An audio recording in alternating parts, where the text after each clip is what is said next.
Great, they'll all be sick. They're all gonna get weird, like, infections. They're all gonna have conjunctivitis. It's gonna be great, guys. This is a good story.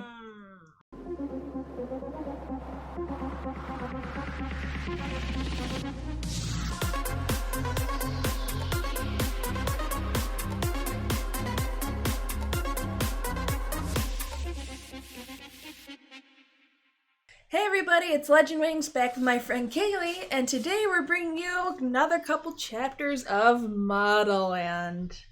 The best book ever. Yep.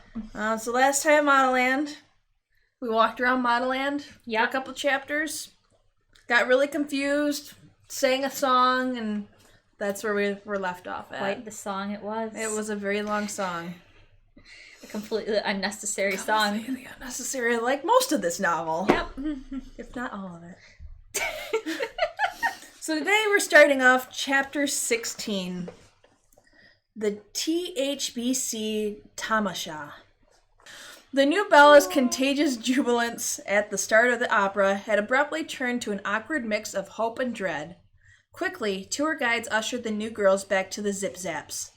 Everything was taking place very hurriedly, as though they had somewhere very important to go next. No one spoke. The belladonna song had been so ominous. It's a word. Piper had a very determined look on her face, as though she was doing math problems in her head. Dylan nervously straightened her outfit and combed her 2 long ponytails with her fingers.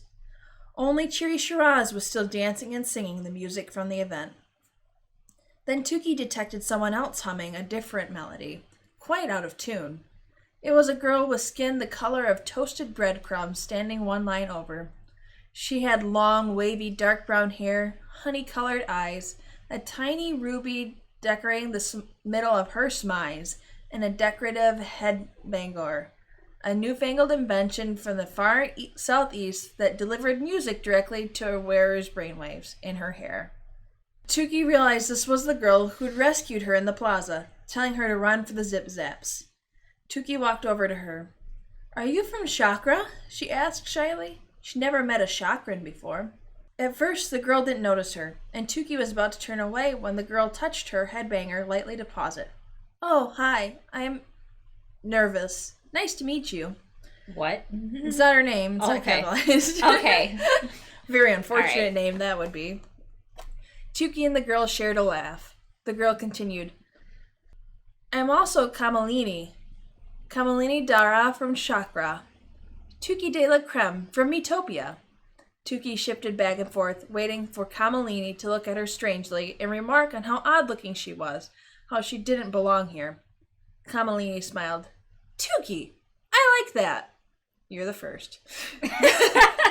"Quiet, ladies. Keep moving," Kamalini's guide yelled. "Bye, Tookie from Metopia," Kamalini smiled. "See you later, hopefully." Clutching her headbanger, Kamalini scuttled ahead to join her group, climbing through a zip-zap and disappearing down the hole. Tookie and Dylan turned back to the Zip-Zaps and noticed 4 nearly identical girls wearing identical outfits. The only way to tell them apart was by their pastel-hued hair. "Well, looky here. Who are y'all?" Dylan asked. "I'm she likey," the first girl announced. Blue hair. "I'm her likey," green hair. "I'm I likey," pink hair. "I'm me likey." She's me no likey. Purple. It's exactly what I thought it was gonna be. Yeah. "We're from Minnie Paul." Each said a different word in the sentence. Then, one by one, the girls disappeared into the zip-zack-like sand crabs sneaking down their little holes. A girl named Angelica from Icyland yapped like an excited Yorkshire Terrier. "Yay, yay, yay! Isn't this great?" She jumped into one of the zip-zaps so enthusiastically she scraped the top of her head on its sharp pull tab. Tookie cringed, seeing bits of blood and hair still hanging from it. "Oh my gosh!" Zen then stepped up to Tookie and put both hands on her shoulders. "I have to leave you now, Tookie. You heard what the belladonna said, right?" Tookie nodded. "Be careful, okay?" "Why?" Tookie whispered. "Should I be worried?" In the song, they said they were going to kill you. There was going to be death involved. Or that there will be death. It would be last days, I think were the words. For this, Cheetah might be one of your last days. Oh, no. Cool. Oh, no. Zen Zen looked uncomfortable. Well, yes. Everyone should be worried about what comes next. Why? What's going to happen? Zen Zen blew out a long breath. I cannot tell you. One bit of advice, though. There's strength in numbers. There were only 10 girls left waiting to enter the Zip Zap, including Tookie, her friends, and Zizi, who turned around, glared at them, and then started feverishly scratching her arms. Ick! I'm allergic to dust, pollen, and farm animals. Oh. This is the disgust we should have seen in chapter 1 and not now. Yep. Because now it's the hatred towards her is a little justified. Yep. Ciel's words echoed in Tookie's head.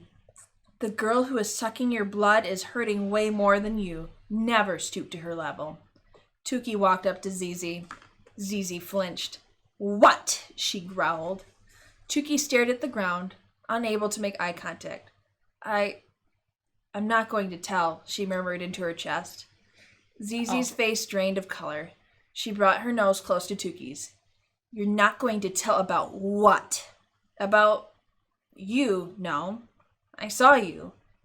At the dumpster. Eating all that rotting food and Zarpessa cut her off. You don't know anything, okay? But Zen Zen's voice rang out from the back of the line. Zizi from Metopia! Into the Zip Zap! Go! Zizi strutted to the zipper, then turned and looked at Tookie. Are you ready? Zen Zen frowned. What do you mean, is she ready? Are you ready? No, you heard me right, Zizi simpered, her eyes still on Tookie. Are you ready? Then she grabbed the zipper teeth at either side of the opening and used them as handles. With a dramatic hair sweep, she gracefully launched herself into the zip-zap and disappeared. But Tookie could still hear her voice from the inside of the zipper. For a lesson how to shut the hell up. What is she talking about? Dylan sidled up to Tookie. What did you say to her? Tookie shut her eyes, not answering. The absolutely wrong thing, she thought. All right, the Super Ciel foursome, you guys are the last ones. Step right up there. Zen Zen pointed at the zipper opening. They sat at the zipper's base, Dylan first, then Shiraz, with Piper and Tookie pulling up the rear, a human train. They slid fast down into the hole, darkness enveloping them. Woohoo! Dylan screamed in the zip-zap, throwing her hands up in the air like she was on a roller coaster. In seconds, with Tookie now in the lead, they were spat out on the other end in reverse order, sliding across a cold metal floor and coming to a halt in a room lit by a single dim bulb swinging overhead. They were the only ones in the room. The only other thing Tookie could make out were more zippers, but they were shut tightly. Hello? Piper yelled. Hello? Hello? Hello? She crossed her arms and squinted. From the resonance of the sound, I presume we're in a fairly large space. Just then, the zip-zap zipped open and spit out a girl with a Kent cloth dress and spiral braided hair. She landed on top of Tookie. Then came another, and another. Dylan ran over and heaved aside the girls pinning Tookie to the floor, yanking Tookie out of the flow of traffic. You okay, girl? Uh-huh, Tookie murmured, feeling a rush of pleasure. Probably just because people are paying attention to I her. think so, but it's just... Okay. Dylan had come to her rescue. First Ciel, and now Dylan. Tookie was loving this being cared about feeling. It's just very sad. Poor Tookie. All the zippers coughed up their human cargo in reverse order of the girls' entrances at the O. They all tried staying in the lit area of the room, but as their total number approached 100, some had to venture into the dark parts. Oh my god! A girl screamed. The zip-zap killed her! Oh no! Yeah.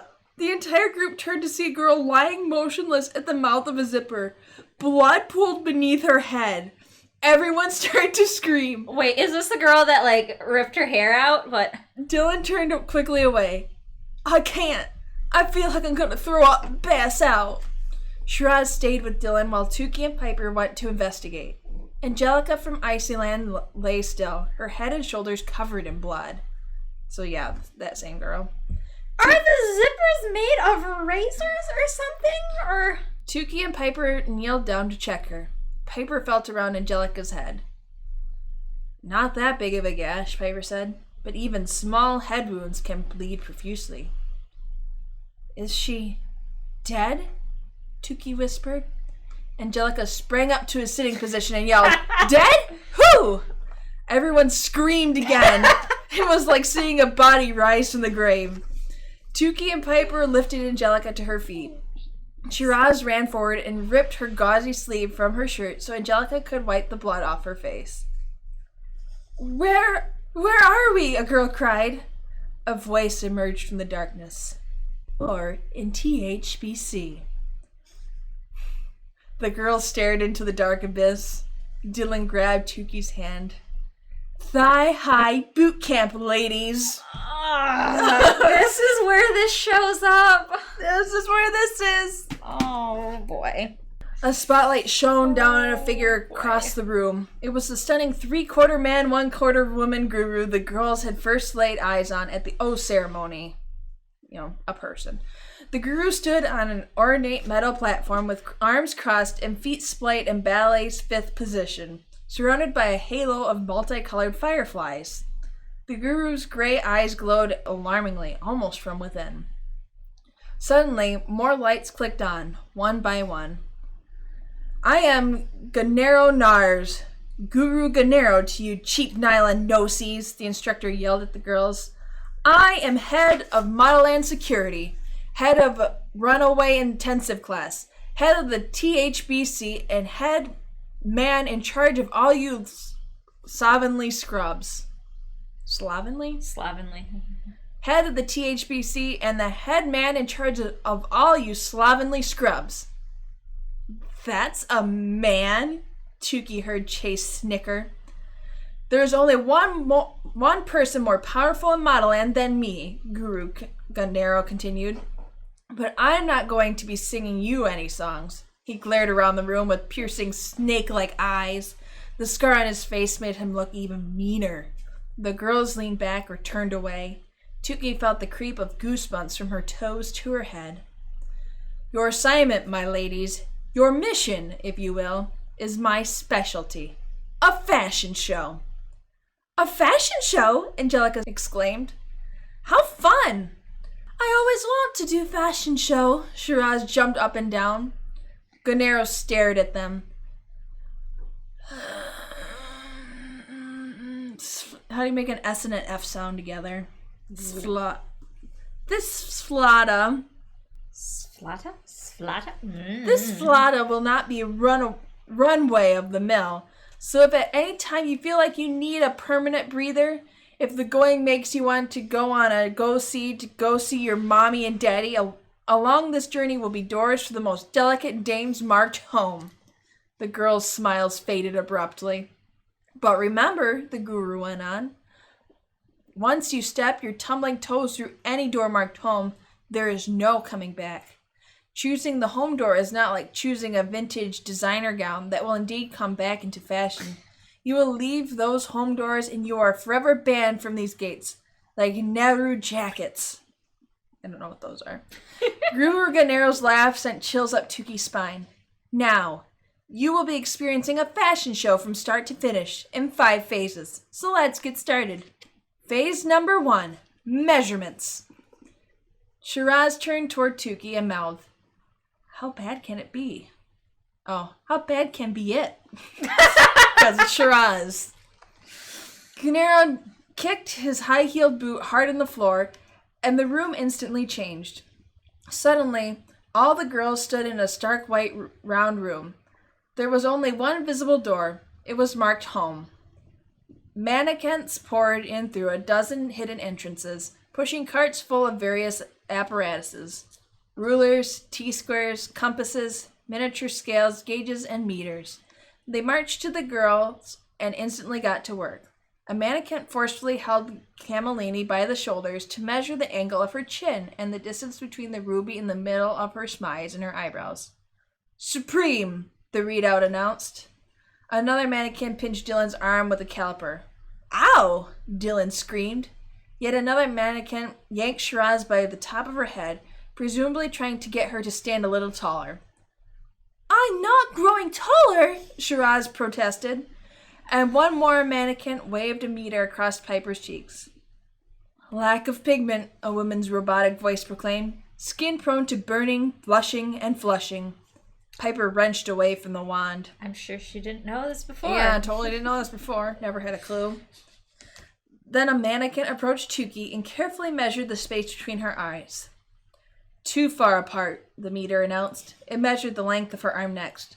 "Proportionately too long," the meter said, and then her neck. "Too ostrichy. Preferable fowl neck. Swan." And finally, when the mannequin waved a comb-shaped device over Tookie's hair, the readout proclaimed, "Unfortunate condition. Both oily and dry, limp and fizzy, completely uncombable, uncurable, and unstylable." "Phase 1 complete," Gennaro roared. The measuring mannequins vanished just as quickly as they'd arrived. Tookie peered around at the other girls, and they looked just as flustered as she felt. Gennaro barked, "Well, your class seems to have near-perfect degrees of beauty supremacy, almost as becoming as I. Quite the rarity. All except 4 of you." Ouch. Everyone knew exactly which 4 Gennaro was referring to, without his even having to look in their direction. Then Gennaro began to strut around the room. "But measurements are just the beginning of this acid-washed denim trip. It's time for phase 2. "Is this where we get our thigh-high boots?" Zizi interrupted. "My hairdresser's step-cousin's uncle, who works in the marketing department for Zuziton, the thigh-high boot designer, told me the THBC boots are amazing this year." Gennaro's eyes widened at her outburst. His lips curled into a smirk. "Well, my mother's youngest and only son said that he heard you were a wannabe kiss-ass round-nosing Bella, and that he wants me to tell all the girls here to tell you to shut the heck up."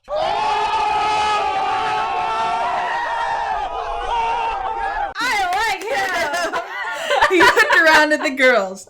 "Well, tell her." The group of girls awkwardly obeyed. Even Tookie sputtered, "Shut your hole, I guess." Zizi looked shaken. "Merci, ladies," Gennaro said primly. "Now, moving on. Cathedra." 100 salon-style chairs dropped from above. Each girl's first name was engraved in the back of a chair, even Tookie's. "Spiegels," Gennaro roared. On cue, 1 mirror for every chair appeared. "Locate your seats and plop your firm newbie fannies into them," ordered Gennaro. "Move!" The flock of girls stepped down the aisle. Some girls who had found their chairs jumped into them excitedly. Tookie, however, was suspicious. "What is all this?" she asked Piper as they walked to their designated seats. "I don't know," Piper said grimly. Seeming frustrated, she didn't have the answer. Once all the girls were seated and facing their mirrors, Gennaro screamed again. "Maquillage!" It's my best guess is what that word is. A high-pitched sound like a missile approaching filled the room. Everyone looked up.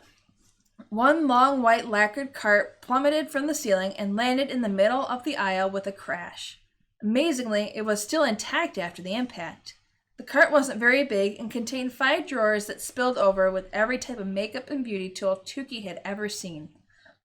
Thickening, lengthening, and multiplying mascaras, lipstick, lip glosses, and stick-on faux lip attachments, eye shimmers and shadows and lash curlers that promise to make lashes retain their curve for 2 years. Face shimmers, glitters, and pills that promised an instant inner glow once ingested. False eyelashes made from deceased daddy long legs. Tookie spotted an area of the cart that held multiple hair removal systems. Tweezers, razors, and black wax that slowly dripped to the floor. The label on the wax jar said LP wax, recycled from vinyl albums of yesteryear. Gennaro announced the next order in a wavering falsetto. Artistes! 100 mannequins fluttered out from behind Gennaro and made their way to particular chairs. Tookie looked at the mannequin who had come to her chair. Her black-filled eyes had many lines and wrinkles around them, reminding Tookie of the dry and cracked lake beds at home in Peppertown. They reminded her of Creamy, too, and she winced. All she could think of was Creamy's horrified and rage-faced as Ciel lifted Tookie above the Lodorno Square, and how her parents had fought, arguing to get rid of her. She swallowed a lump growing in her throat. "Flurry!" screamed Gennaro. With that, the mannequin artistes moved at superhuman speed. They all ran to the cart and grabbed handfuls of products, then dashed back to their designated girl and got to work. The artistes tossed mascaras and sponges, eyeliners and lip glosses across the aisles to each other in a spectacular juggling display. Tookie's artiste had 5 sponges and brushes flying through the air while applying a coal blue black liner to Tookie's lower inner eye. After she was finished with it, she passed the liner to Piper's artiste, who then used it and passed it to Zizi's. The artiste slathered creams on Tookie's face and had a feather-light touch. Yeah? You're not supposed to share makeup. No. Especially not eyeliner. No. Great, they'll all be sick. They're all gonna get weird, like, infections. They're all gonna have conjunctivitis. It's gonna be great, guys. This is a good story. Oh, man. I just hate all these words they keep throwing in. I'm like, I'm pretty sure it's not a word, but now I'm questioning my intelligence. The artiste slathered creams on Tookie's face and had a feather-light touch as she swept mascara across her lashes. The pampering and the attention lulled Tookie into a trance.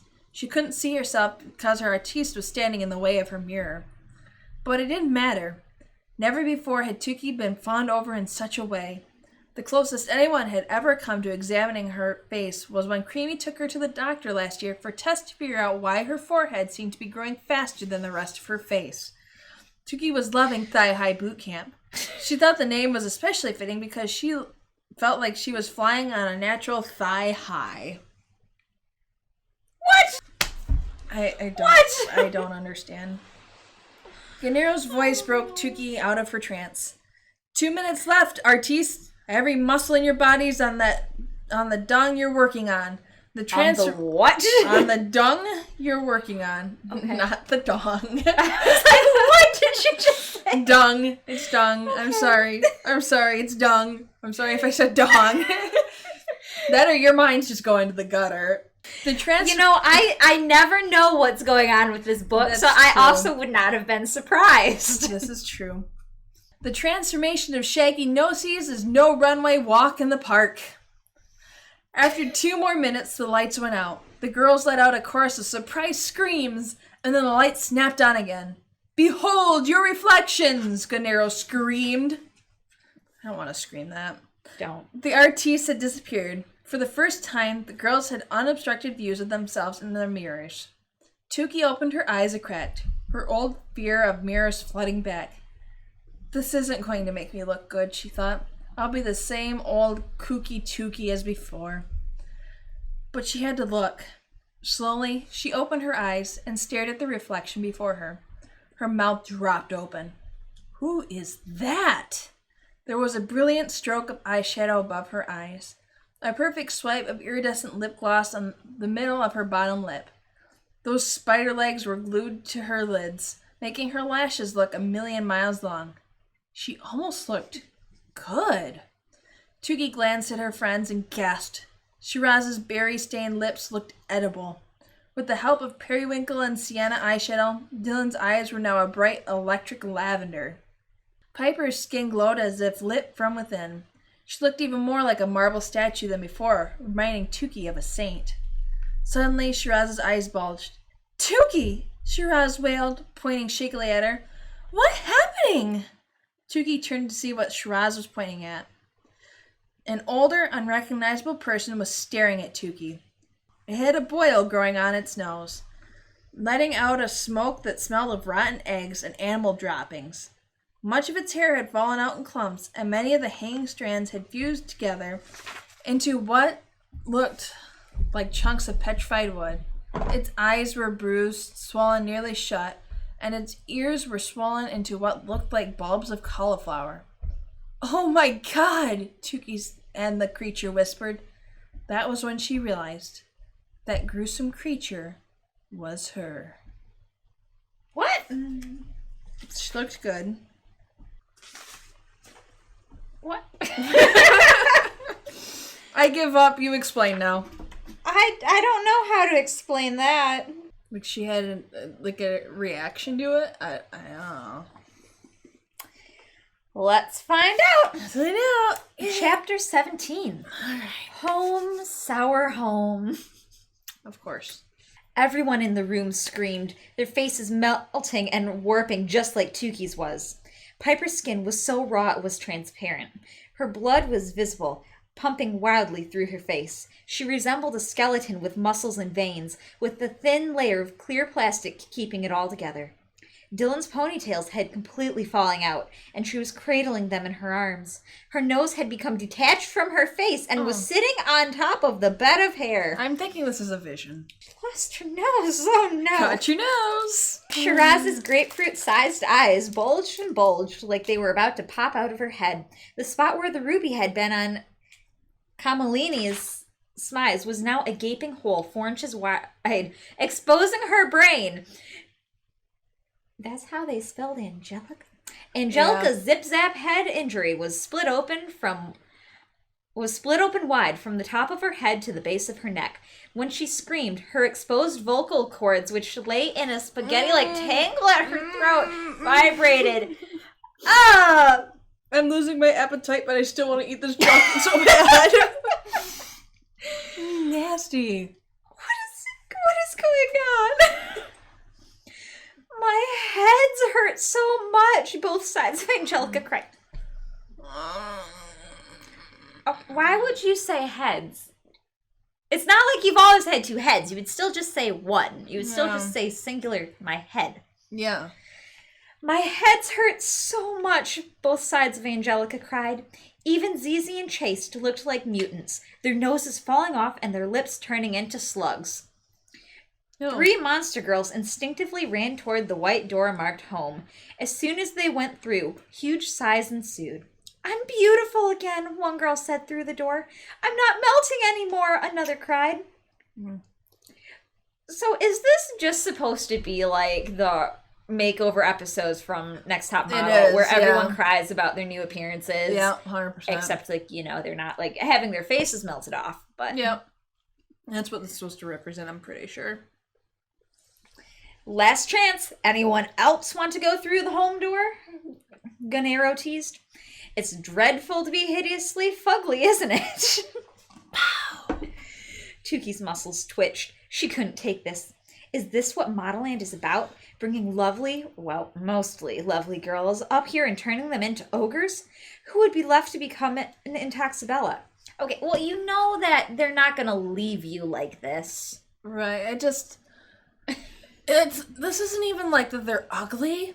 It's just like they're like dying. Horrific. This is like a horror movie. Some other horror scene I could have never imagined. Like vocal cords and brains and like noses falling off and like, ugh. I'm gonna have nightmares tonight. It's great. Suddenly, she sat up straighter. Wait a minute. She turned to Shiraz, who was to her left. It's a trick.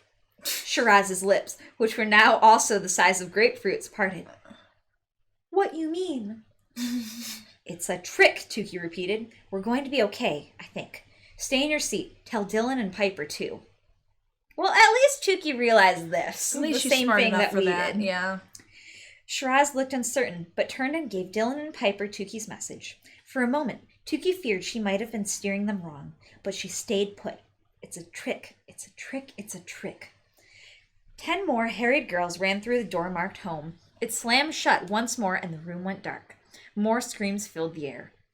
Oh dear ladies, Gennaro's voice purred in the blackness. I am very disappointed. A mere baker's dozen skinless chickens chickened out.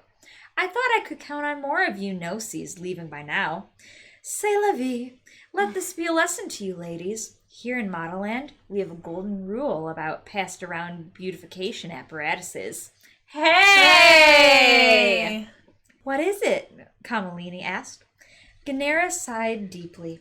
The first thing you must know about cosmetics, feeble-minded females, is to forget everything Mommy and Daddy ever told you about sharing. Unless, of course, you want your face to fall off just like it has now. Shared utensils give you creepy conjunctivitis. Hey! No, conjunctivitis. Yep. Shared utensils give you creepy conjunctivitis. Right? Conjunctivitis. Yeah, conjunctivitis. Gory gangrene, bubonic boils, atrocious abscesses, styes, and staphylococcus. Cool. See, at least we caught on to this. We're like, this isn't a good idea. But at the same time, it's not like they, like, stopped their stylist. No. And are just kind of, like, thrown into this, like, what is going on? It would have made more sense had there not been stylists, and the dude just said, have a free-for-all. Yep. And they all and the four friends shared stuff. That would have made sense. That would have made a lot more sense. And then, like, the ones that were like, no, I'm not sharing my makeup. Would have been fine. Yeah. That would have made a lot more sense. That would have been an actual lesson instead of this. Yep. Whatever. Whatevs. So from this moment on, you have my personal permission to be stingy, selfish wenches when it comes to your maquillage? That's what maquillage? I'm guessing it's a fancy word for makeup. I don't know how to say Maquillage. it. Maquillage. Maquillage. Got it? No C's? Nope. Everyone said yes. And bright searchlights immediately shone in their faces, making everyone cringe. Piper yelped and shielded her face with her hands. Tookie peeked at her reflection. The grotesque effects of the contaminated makeup had miraculously vanished. Moving on to phase 3, Granero crowed. Embellishments. More mannequins appeared. Mm-hmm. This time, carts full of jewelry that sparkled like raindrops on clean windows. Chunky rose gold necklaces, beaming bangles and bracelets, pairs of enormous hoop earrings that were connected to each other via a thin rope of platinum, and rings galore. The mannequins draped layer upon layer of brilliant adornments onto the girls. Shiraz leaned over in her chair. You so smart, Tookie. You make us stay, and we pass first round. Her other friends grinned gratefully at her as well. You guys would have figured it out on your own, Tookie said bashfully, ducking her head. Then she looked in her mirror, marveling at the accessories chosen for her, each bore a name that looked vaguely familiar.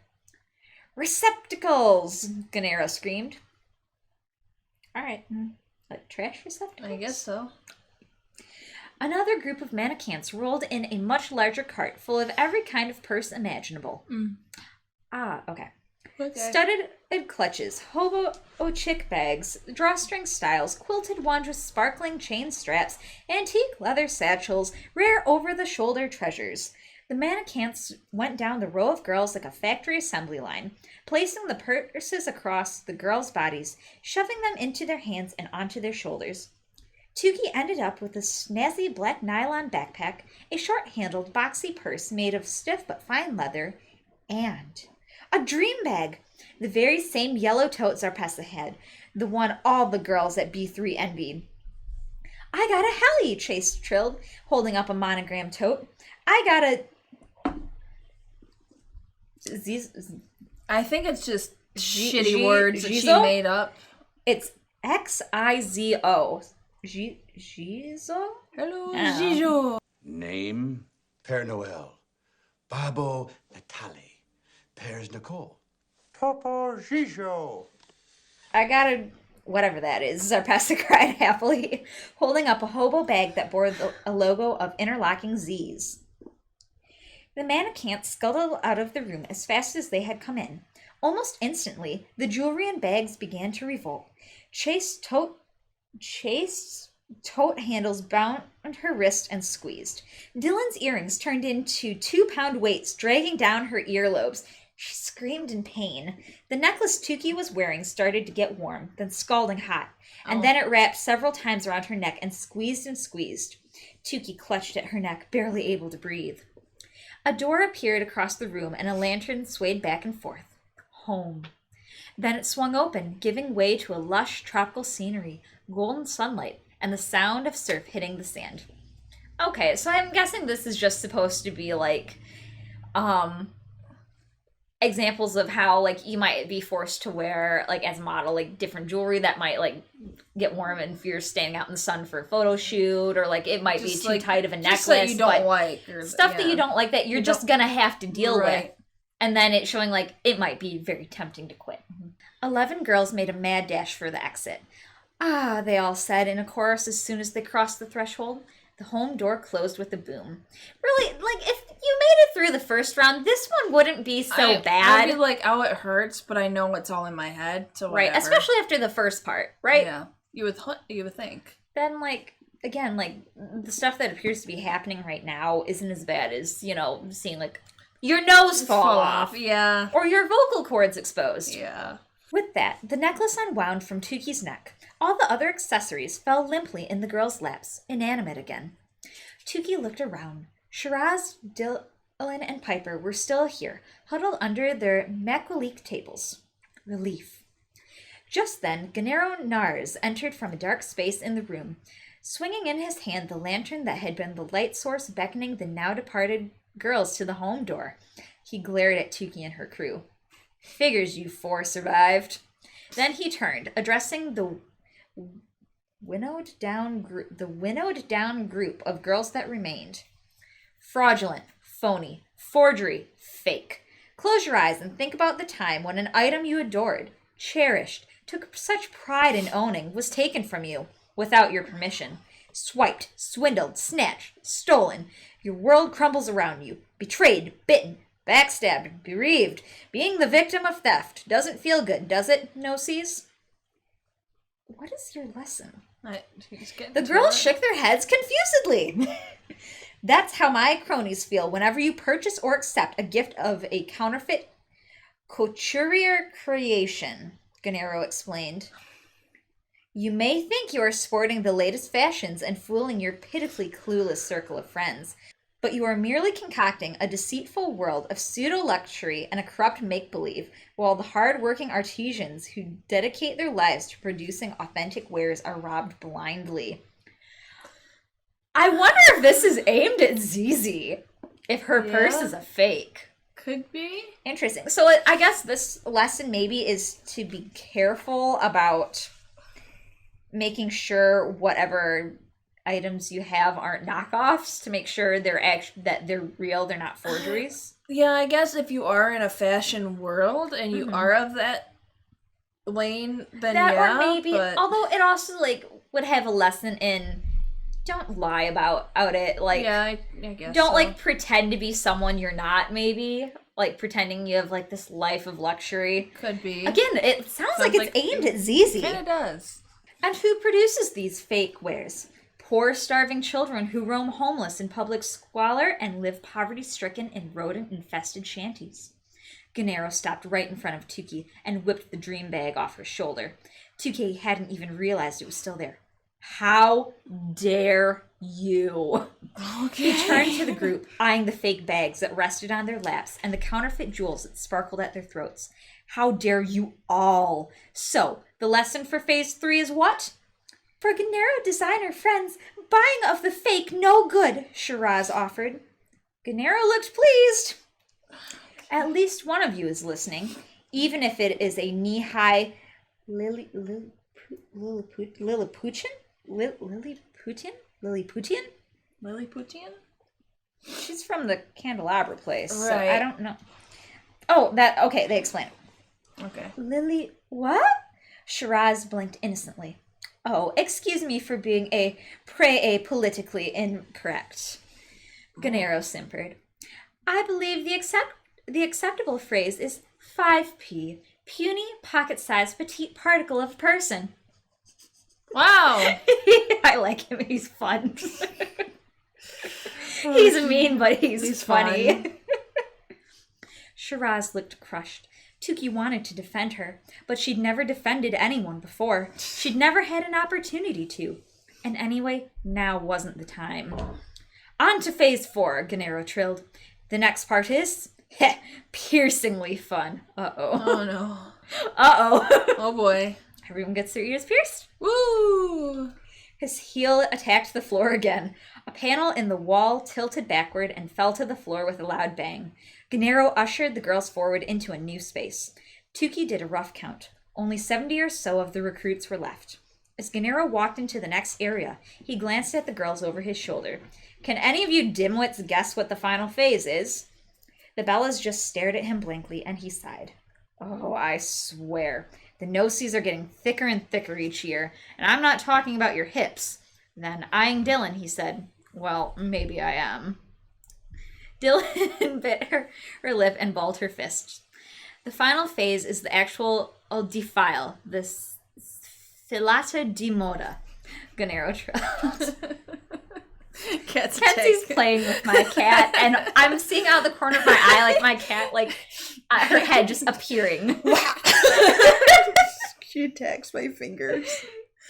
It was just like running my hand up and down my pants, and she literally like freaked out. Oh, my dumb cat. She's so cute.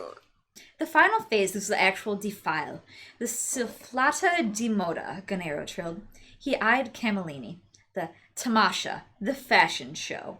And ladies, you'll love this. It will allow me to drill into you all the need here, or at Modelland. It will allow me to drill into you all you need. What? It was so poorly worded. And ladies, you'll love this. It will allow me to drill into you all you need here at Modelland. One by one, 10 exits marked home lit up around the perimeter of the space. The ceiling opened, revealing a gigantic, loud mechanical contraption. Tookie realized it was a giant sewing machine with an enormous needle that was as long as her dining room table in Peppertown. Slowly, the machine descended upon the girls, its needle slamming up and down. Have we all had our ears pierced, ladies? Gennaro asked. Most of the girls nodded shakily. Well, then this should be a piece of cake, Gennaro shrieked, and then he was gone. This looked like trouble, Shiraz whispered. Some girls scuttled away, some dropped to the floor and covered their ears, but Tookie had learned by now that running was futile, so she remained completely still. Her 3 friends copied her.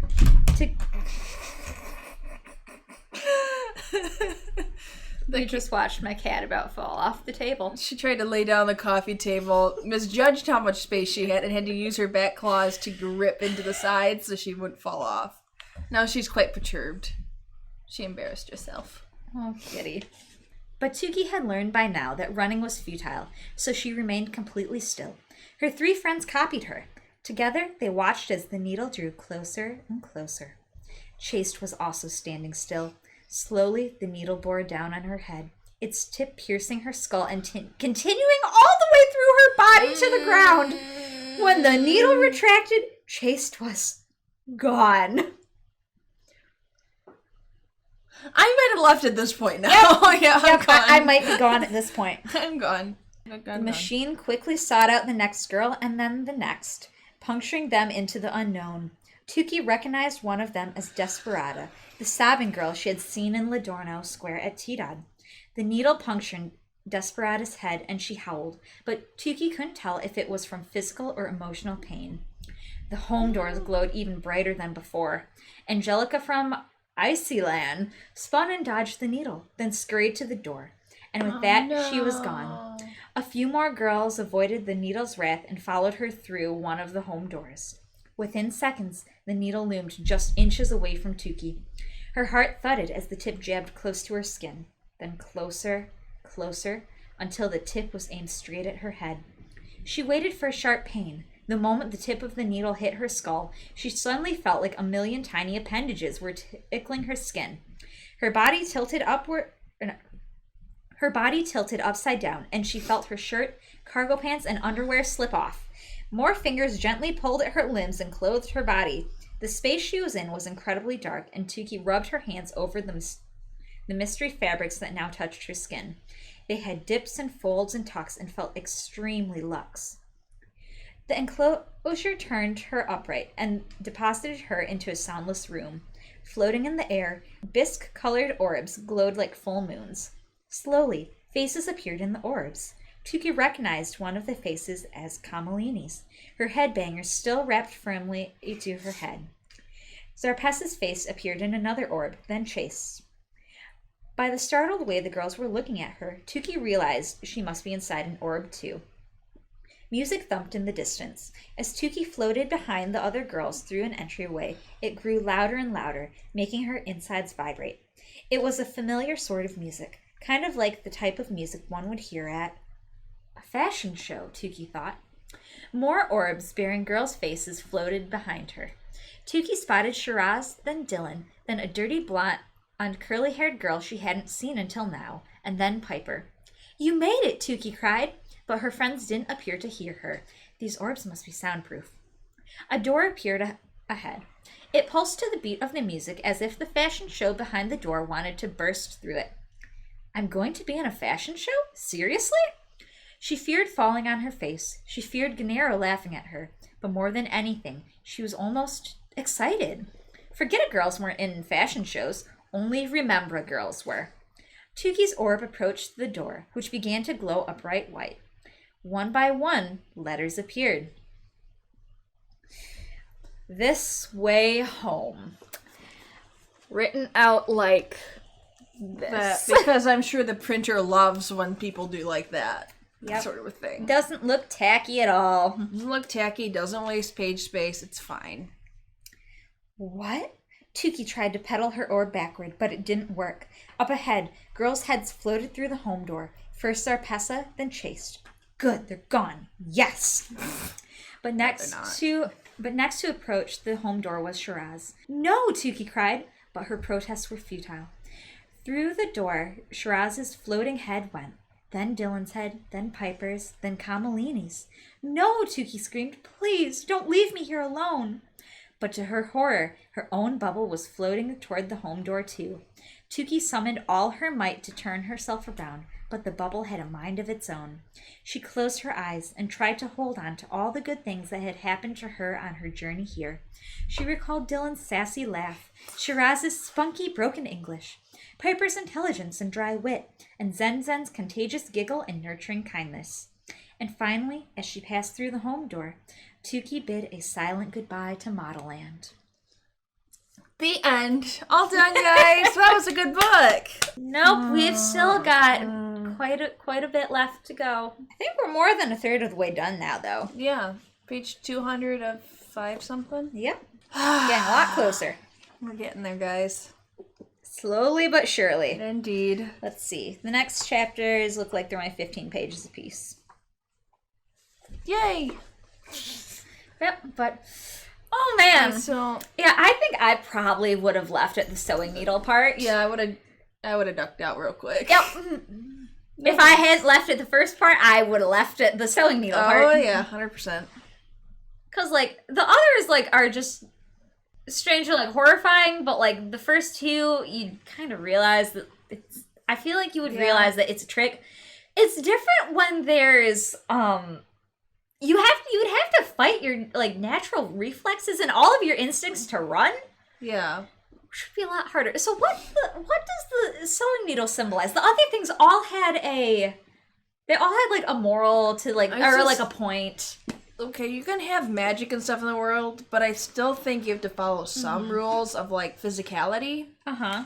And the idea of like, oh, this needle punctured their head and they were gone. So were they sucked up into the needle? Were they disintegrated into something? Like, no, they just disappeared.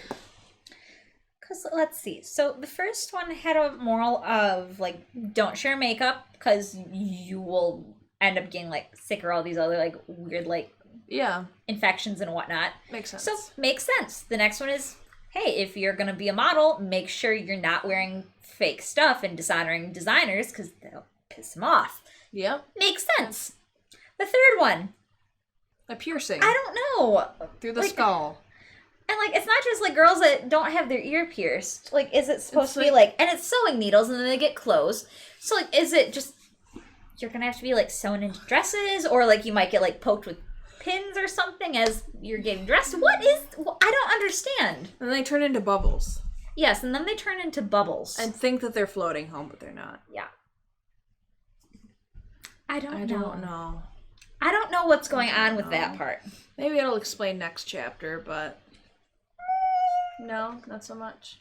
Not yet. So probably not. Here, I don't want to get ahead of myself. No spoilers. No spoilers. Can't spoil this book.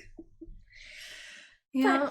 All right. Well, that was fun. That was fun for today. Well, thanks guys again for watching. Make sure you subscribe and leave comments down below and keep interacting with us and give us your thoughts and comments about what trippy things are going on now. I'm really, really lost, to be quite honest, but maybe Tyra was, acid wash jeans tripping. Probably had to have been, right? Right? This is strange. Because the only person close to this kind of crazy is Tim Burton. And this makes Alice in Wonderland though look tame, normal. It looks so normal, so normal. So anyway, let us know what you guys think, and guess we'll see you guys next time. Bye.